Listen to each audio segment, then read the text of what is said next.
maybe not in our top like list of decks, but it's still quite formidable, I'd say. Yeah. Especially into these sorts of matchups where Liger Dancer is just so hard to out. Yeah, and he got to go first here, so we got to see him maybe like setting up Liger Dancers and then kind of just ask Lampy the question, like, can you out it? Yeah, can you deal with this? Yes, exactly.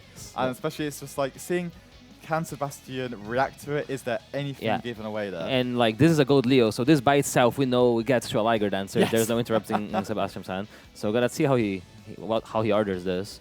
Usually you get the level 3 monster that summons one from deck. Silverhound. Yeah, so you get Silverhound, add Silverhound with the effect, discards it, but the Silverhound's got matched with an Ash Blossom. So that's like one of the biggest choke points, because this is how you get the second Lunalight monster into the field to start playing. So he does need an extender to keep going here. So it looks like, well, we're going to have to wait and see what Lawrence does, but I think there is one of your favorite cards in hand at the moment, which I think will be able to extend through and start generating some additional monsters on the field. Let's see. But because it is a level 3 to Silverhound, right? Yeah. So it means you don't really have, if you have some of those additional like ways to extend, like a Tiger or like Tiger, it doesn't really help get you into those rank 4 plays, right? Yeah, exactly. Because like you can get back from a Dugaris or a Tiger King, and that way you kind of get the ball back rolling. Exactly. You just get additional cards, which is what I think when you get hit with an Ash Blossom on something so pivotal as that Silverhound, that's kind of just where you need to go, right? You just need to generate more additional pieces of resource. So he activates a Lunalight Wolf, and he's using it to fusion summon. So Lunalight Wolf can fusion summon a Lunalight monsters by banishing materials from the field or graveyard, and that is going to make a Perfume Dancer. So Perfume Dancer gets to search a Lunalight card, a Lunalight Perfume, right? Yes. Yeah. Lunalight Perfume, I believe. Yes. And then which is not a Lunalight card, this is Lunalight Perfume. Exactly. But then Perfume Dancer searches it. However, he does need to have a target to activate it, because right now there's nothing in the graveyard. Exactly, so we just kind of need to see if there's a way that this Perfume Dancer can kind of extend here. Oh, I guess you can, yeah, you can do exactly what he's doing now, is returning that wolf to the hand to then special summon a Lunalight from the hand. Yeah, so he has a monster in hand, that's really good. And I think there is a copy of Kaleido Chick. Yes, which is probably the best card you can get here, right? Yeah, because that's usually like what you would have gotten from the Gold Leo. Yes, so we're basically getting there eventually through some trial tribulation. And I think that's the biggest thing about this Lunalight deck is it's not about knowing your way to get to the Liger Dancer. It's knowing to get to the Liger Dancer through 1, 2, 3 interruptions, right? And a lot of the times when you're playing this deck into like a Mocharm, you are forced to go through it, because your game plan when you get a Mocharm is to still commit to summoning Liger Dancer anyways. Yes. So you basically have to like play through the multiple. He doesn't have it here. We're going to see him sending a copy of Yellow Marten, which is really good because he has a Lunalight monster, so you can just return it to your hand to summon it.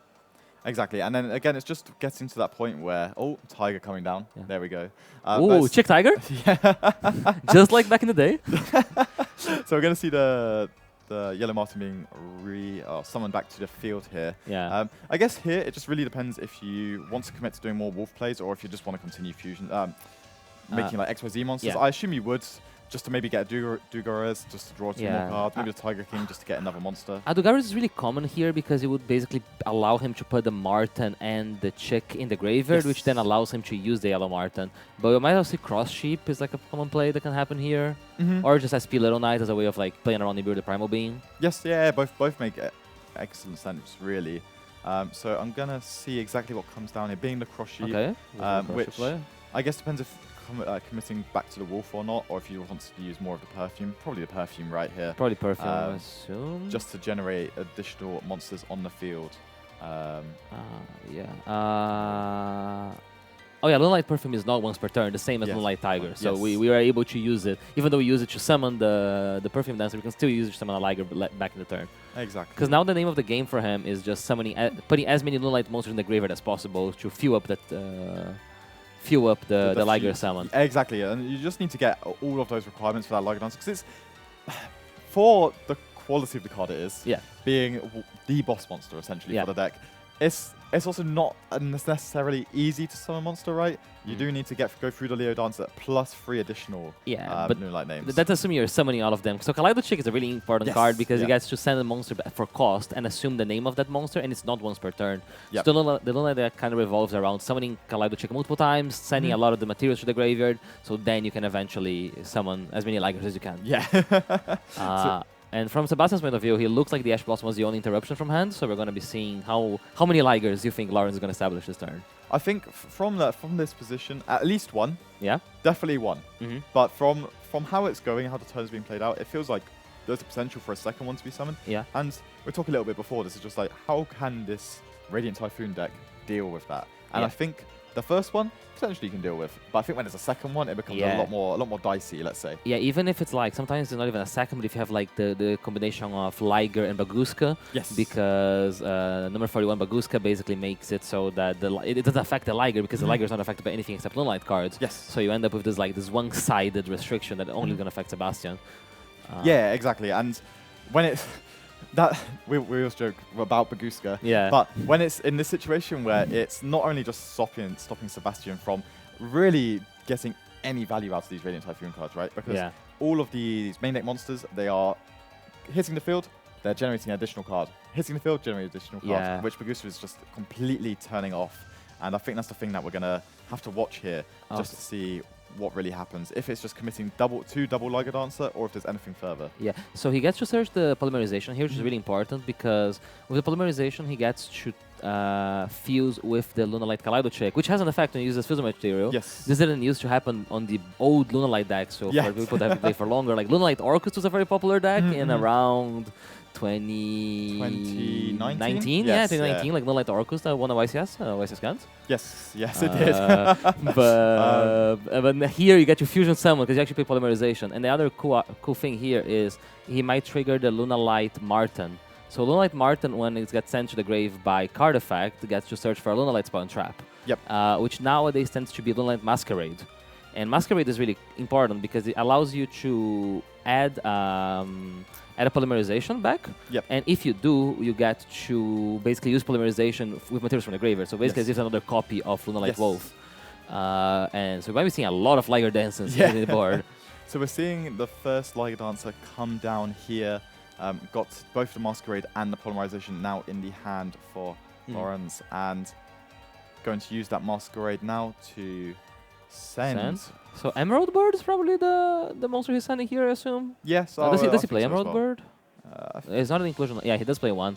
So Emerald Bird only gets sent by card effect to get you Reborn Lunalight from your Banish or Grave, I think? Yes. And yeah, so Sebastian just picks the cards because I think he's on the right with Radiant Typhoon is that sometimes they want to play in the draw phase to play around Draw and Lock Bird. So I'm not sure if he's in the draw phase or if he's in the main phase right now.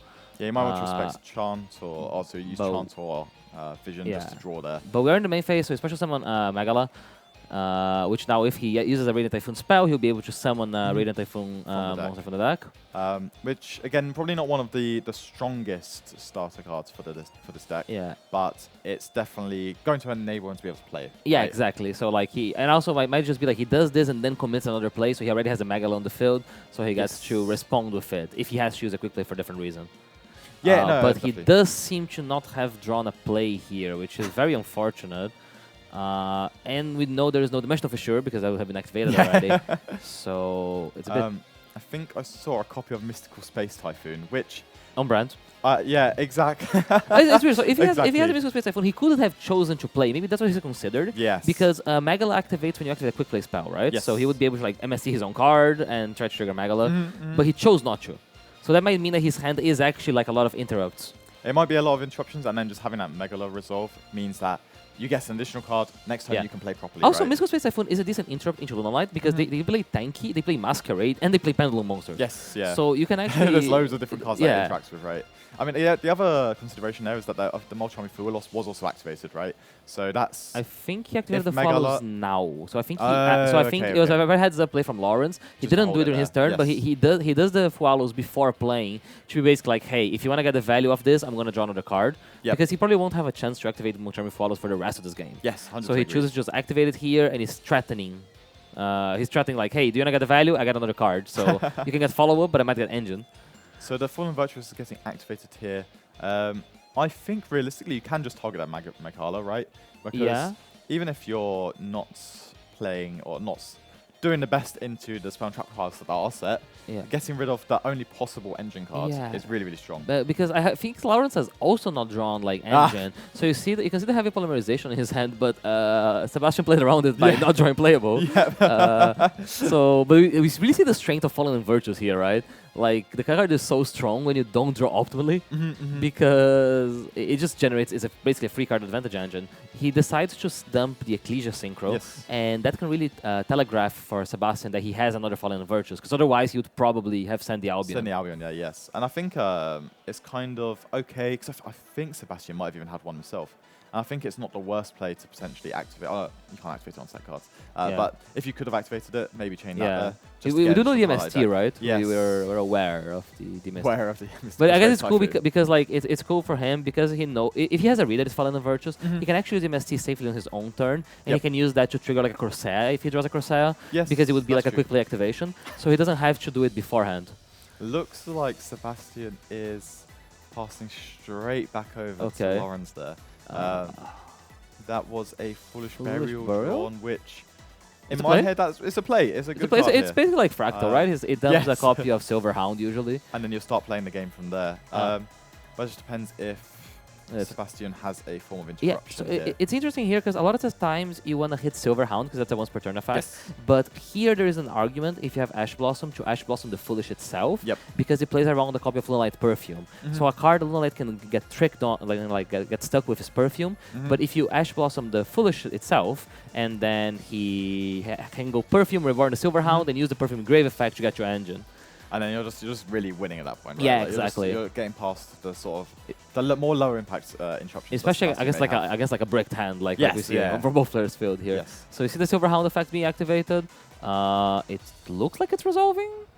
Yeah, it looks very good there for Lawrence here. And going to go for that gold Leo, I can only assume. Yeah, I guess Gold Leo's a bit worse if you don't. If I already did Silver Hound, but I assume it's probably still Gold Leo. Yep. Because you still got to like search Martin and discard Martin, and then got your Masquerade that way. So yeah, I guess the other thing really here for Sebastian is like you have some of these like more lower impact interruptions, right? That is what I can only assume is kind of left on the field at this point. Yeah. So it's just trying to navigate them in such a way that you're getting the value, right? Yeah. I mean, when you're in a situation like this, your priority is just trying to cut him off engine. Yes, exactly. So that's why, like, in scenarios like this, like a card like Ash Blossom would be a lot stronger than a card like Mystical Space Typhoon, because it will basically prevent him from get going. Yes. Now it's a bit scary because the more Lawrence plays, the better his other cards get. Yep. So cards like Lunalight Wolf, Polymerization, Lunalight Fusion, they're all cards that require multiple Lunalight cards to be live. But now that he started to get going, the cards that were dead before now can be actual pushes into Sebastian's back row.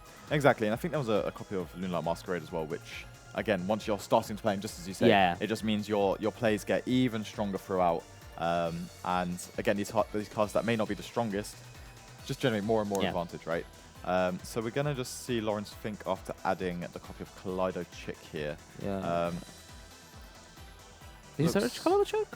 Because I guess with Gold Leo, you don't have to discard the card you search, right? So very common things you would like add Silver Hound, discard Silver Hound. Yep. But the cool thing is that you can just like, oh, I'm not gonna do that. I'm gonna add something, and then discard a random card like this Corolla that I have in my hand. And it's really interesting because it's very easy to assume that the Mystical Space Typhoon deck has a Mystical Space Typhoon set. Yeah. So not prioritizing going for Lunalight Masquerade, which get hit by sad Mystical Space Typhoon, is a good heads-up play. I think this is... And we see here, well, he just... activating the Mystical Space Typhoon on the set card here. Ooh, does he have Sheena? Potentially could have Sheena here. That could be a reason to activate it now, right? Like if you're Sebastian. But the thing is, I guess, the thing is, right, there has not been a better card to activate just yet, right? Yeah. As well, some of these cards like Sheena, which is a little bit better once you got the win monsters. Because I guess like I was about to say, like he goes in Mystical Space Typhoon, so he can then maybe summon like one of the big Radiant Typhoon monsters, and then summon the Sheena. Yes, yeah. Because it was a very proactive activation of Mystical Space Typhoon, right? I think so. Like it's one of those things that if it's doing that, it comes with a reason. Yeah, as we see, he reviews the Radiant Typhoon, the Varun, the Vibrant Vortex. Yes. And that's a monster negate. It'll be a monster negate now that Mystical Space Typhoon is in the graveyard, which, again, is very strong here just because, I mean, although it's not the best card into Kaleido Chick specifically, it does mean that any of these other additional effects, it's just a little bit better into. Yeah. So looking like they're going to use the Ecclesia Synchro to return. Oh, so he chained the Fallen and Virtuous to the activation of Mystical Space Typhoon, and that allows him to dump a level 8 synchro, level 8 fusion. And now, because he dumped the Ecclesia with the first Fallen and Virtuous, it means that you can use it as a way of interacting here, which is really strong. So because that way he got to force the Fallen and Virtuous from Sebastian's side of the field. So very heads up play from Lawrence, because usually you just default dump Albion, but the fact that he recognized the situation and sent the Ecclesia as the first send was really important here. Because he basically traded for interruption for free. Yeah, for definite. And I think just I'm assuming that Varun just negated the Ecclesia there, which has now kind of left it in an awkward spot where we've got just this singular Kaleido Chick, which will be able to send from the deck right to the graveyard. Yeah. But is there any other real push card here? I think there was there's potentially a copy of the Masquerade. I think you might have a Lunalight Wolf in hand. Oh, really? And Lunalight Wolf would be really strong here, because Lunalight Wolf is basically representing a Liger Dancer, right? Yes. And it's kind of what we were saying about, that's Lunalight Wolf. Yep. And basically, like, from the moment you get going and you start filling this graveyard, this card that before was dead, now it's basically a 3,800 Tiger attacking. Yeah, and you've got no way to be able to deal with that, really. Especially like, from when you've got those 5 cards in hand, it's really hard to out. But when you're down to 2 or 3 cards, it's even harder, right? Yeah, and when you go first as well, because when you go second, you expect them to establish it. Yes. But your plan going first should not let them summon it. Yes. So what happens is cards like in my side, like Lava Golem and things like that, you basically don't have access to them now. Yeah. So if they get you summon the Liger Dance, when you went first, you're really in the back foot. Exactly. So we're gonna see the Kaleido Chick sends the Leo Dancer here. Again, kind of just getting ready to be able to summon that Liger Dancer. Yeah. If that is the next kind of push. Yeah. There is 2 additional names in the graveyard plus the Leo Dancer and then the Kaleido Chick on the field. So you have got the potential to go for it. Yeah. Do we have Martin in grave? No Martin as current. Because we can technically extend a bit more, right? Assuming that the Varoom has been used. Yes. But I guess he also has to respect Nibiru the Primal Being. Because like from Lawrence's position, you're like, okay, I can summon Liger now. Like how do I... The way to lose is to not summoning Liger in this situation. So you need to prioritize like, what is the lose condition? And I guess that there's 2 trains of thought, right? So for Leo or Sebastian right now even, it's deciding how do I not lose? And you're going to like be proactive like the Varun, right? Yeah. Whereas then Lawrence is also, I would say Lawrence, you're kind of in the same situation of maybe I don't have all of the optimal cards that I can do to make the best possible play and develop my field in the best way I want to. But if I just make a Liger, how can I lose? What is my way to lose the game? Because like he could extend in different ways here, right? He could technically choose to use the Wolf to go for Perfume Dancer. Yes. And use Perfume Dancer, Reborn, and then like you can Martin the Wolf back. And just keep on extending and just keep on extending that way. But like, does that play into Nibiru the Primal Being? Does that play into a Ghost Bell? Yeah, does that stop you from doing the thing you want to be doing? Basically, do you have to do much if just summoning the big guy is enough? Yeah. Sometimes simplicity is best. Sometimes. Sometimes it is. We're going to see the Tiger, the Wolf activated here. Yep, and I think the other thing to remember is this is only summon 2, I believe, for the turn, right? So we do have a little bit of room to breathe here. It just depends if you want to, kind of how much you want to respect here from that side. And I think if Sebastian's reading and just double checking, there could be some other types of interruption from the hand. Yeah, Ghost Bell is one of the cards that interrupts here, but I don't think Sebastian's playing it. No.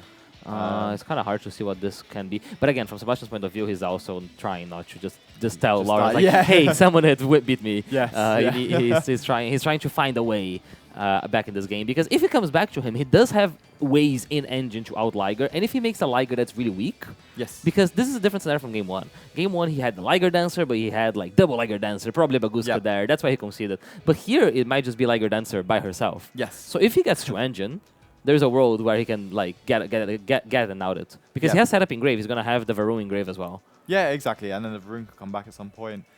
We'll start the turn with 3 cards in the hand. And then plus another copy of the Fallen Virtuous, I can only assume. Yeah. So there is a little bit of room for Sebastian to breathe here, I would say. Yeah. But you've got to be very very careful on how you navigate the next turn. Yeah. Interesting here, not relevant, but he did banish Kaleido Chick, so he did declare Kaleido Chick's effect that you can't activate any monster effects during the battle phase. Just in case, I don't know, Tragodia. Econ into Tragodia. But we seem to... He's going to come back to Sebastian, and now he has a... The game plan's pretty simple, right? Hey, I have this Liger. You have cards. Yep. Can you beat it? Yeah, and I think the thing for this Liger dancer is it is just going to have to kind of sit there, and you're going to be very patient. Yeah, I think on when you want to try and use the destruction effect. Yeah, but it's interesting because of Gossip Shadow. Yes. Because he doesn't have a very easy way of outing it, other than making like buffing a monster with Great Fly. But Gossip Shadow is a way of interacting with Liger Lancer as interacts with the effect. Yep. Doesn't interact with the card. So assuming he draws like a Radiant Typhoon engine card, like a Edom or like maybe part of Extravagance into more engine, he's still fully in this game. Yep. And we also know that on Lawrence's side, there is no other piece of interruption right now. Yeah. So there is nothing hidden away in that hand, nothing in the graveyard. There's nothing here that can pose a threat beyond the worst one. Yeah. He's there. Like hands on the table, everyone knows. Can you beat this? Exactly. So we're going to see the Fallen Virtuous added from the deck to hand. No. Again, just giving a little bit more of a chance for Sebastian to draw that playable card off the top. He does have a lot of outs here, like technically, like so. I feel like Adam, Sven, Extravagance into one of them, Chant, basically any way to kickstart his Radiant Typhoon engine. If he has a quick play, Crossair would be good. He choose a card. Even a copy of the Vision is really good here as well. Just being able to see 2 additional cards. Yeah, exactly. Vision can hit into engine. So that's all I can really hope for here. He also does have the Fallen Virtues. He would be able to discard the Fallen Virtues for Vision. You see that he did sideboard a copy of Lava Golem. Which even going first. I kind of understand if they are able to push through, then you have got that little bit of backup there. So he's gonna Fallen Virtues Lunalight Wolf? Yep.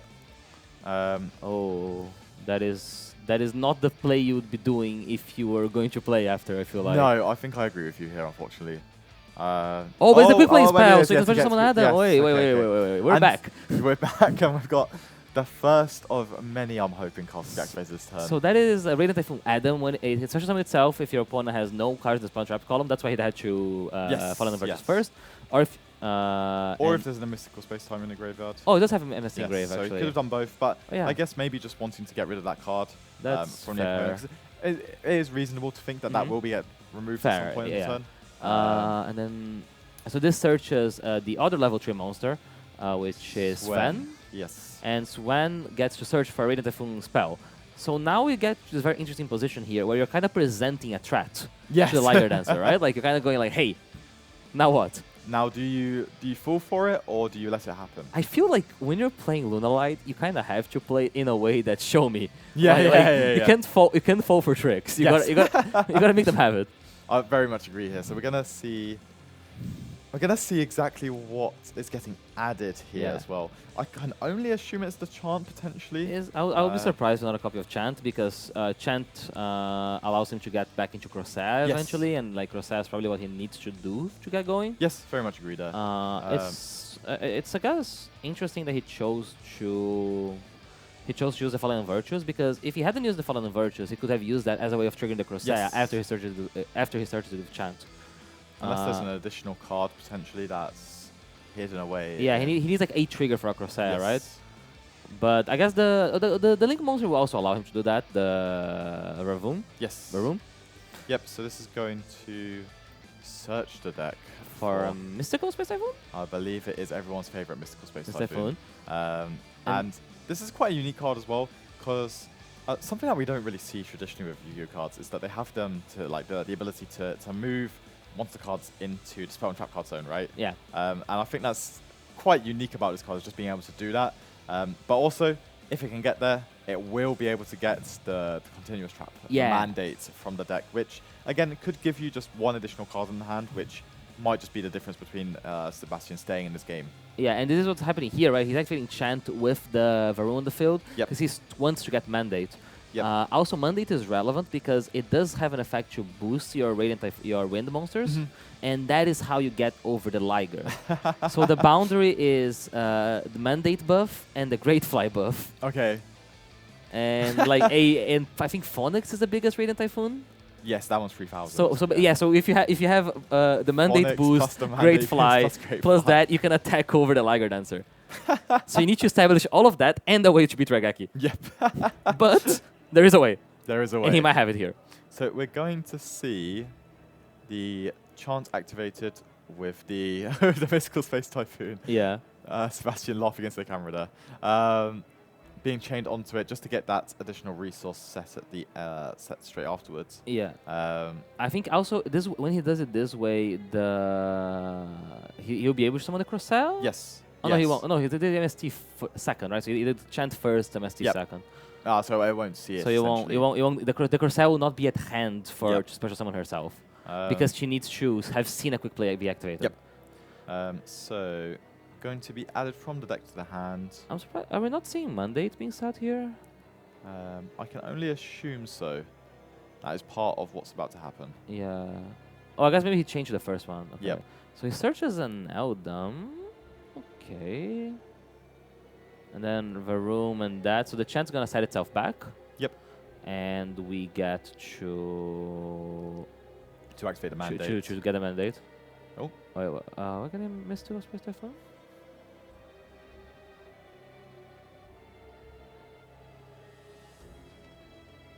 Or maybe this was this all on Resolute? No. Oh, yeah. I think he's just got it mixed up. yeah, that's a mandate. There we go. So yeah, I mean it's interesting because from the Lunalight side, yes, you do have the Liger, but we don't really have a lot of continuity, right? Because we outed the Lunalight Wolf. Yep. So in a way, like we're kind of just there. Like maybe you don't need to out the Liger this turn. Maybe you just need to do enough to survive. Yeah, so you're just kind of getting to this point where, again, exactly what I agree with here is you're just trying to survive, trying to make it through to the next turn where hopefully you're able to make an even grander push, I would say. Yeah. And that's really the thing is just making sure that you're able to keep on surviving, keep on getting through each turn until you have got that big enough push that you can try and deal with this Liger Dancer. Because one of the biggest things with Radiant Typhoon decks is that it basically recycles itself because of Mandate. So Mandate here, which is a card that Lunalight really struggles to interact with because you don't have like spell and trap interaction, is going to shuffle the resources back and draw a card. And you can do that both on his turn and his opponent's turn. So from Sebastian's point of view, maybe the game plan is not, hey, how do I out this Liger Dance? Especially as we know he has a Lava Golem in hand. Yes. It might just be, hey, how do I survive? Yeah, because as long as he comes back to me, I have a plan. So yeah, it might be just trying to survive the next turn, or survive to the next turn, where maybe Lorenz falls into a trap almost. Yeah. Where this Lava Golem then becomes a live card. And you might not expect a Lava Golem, right? Like a Lava Golem, like going first. Like that's a thing that like you don't see coming very often. Exactly, and we're gonna see remove the Ecclesia from play here. Oh, it's interesting because he hasn't used Crosshair, right? I think Crosshair is the only card that restricts you to summoning wind monsters. Yes, I believe so. Here he still is able to do it. Do you think that the room looks like it can't be used as link material? It looks like it looks like it, but it can. Looks like it can. It can. It does look like one of those iconic like archetypal link monsters, right? Yeah. So is there enough in there to be able to... I guess maybe you want to keep one of the Mystical Space Typhoons in the graveyard. But there are two there. He does want to keep the two Mystical Space Typhoons in the graveyard, so when he summons back the other Varun, the whale, he gets to destroy with it. That would make sense. And he can shuffle it again at the opponent's end phase, right? Yep. Why is the wolf in the grave? I thought it got destroyed. Because it was sent by the Liger Dancer. Oh, so sending it with the Liger Dancer. He's going to send a face-up monster from the extra deck. Okay. It's very non-intuitive, but it makes sense. It's one of those things, every time you see like a pendulum monster there, you're just like, how is that ever getting back into rotation, right? Other than pendulum summoning. Other than the pendulum summon, which is a little bit more unorthodox for this strategy, I'd say. So Sebastian seems to have passed, and he's basically doing what we were describing, which is mission survive. Yes. So he's using Chant first thing, and he's using Mandate to shuffle back, because I assume his priority is going to be trying to draw defenses. Yes. Trying to draw ways to interact with whatever push Lawrence has. Yes, and from my perspective, we already know that the Tri-Brigade Fractal was added from the deck to the hand. Oh yeah, from the dragon. So that's already like a push, right? Yes. Going into this turn, so it's just hoping that Sebastian has something else that can be dealt with. Yeah, we do know he has a heavy polymerization, but he does need to have like a lot of Lunalights now because he only has one SP Lunalight, like as monsters he control on the field. So he's not trying to kill this turn apparently because he seems to just have attacked. Yep. Oh, but was that enough?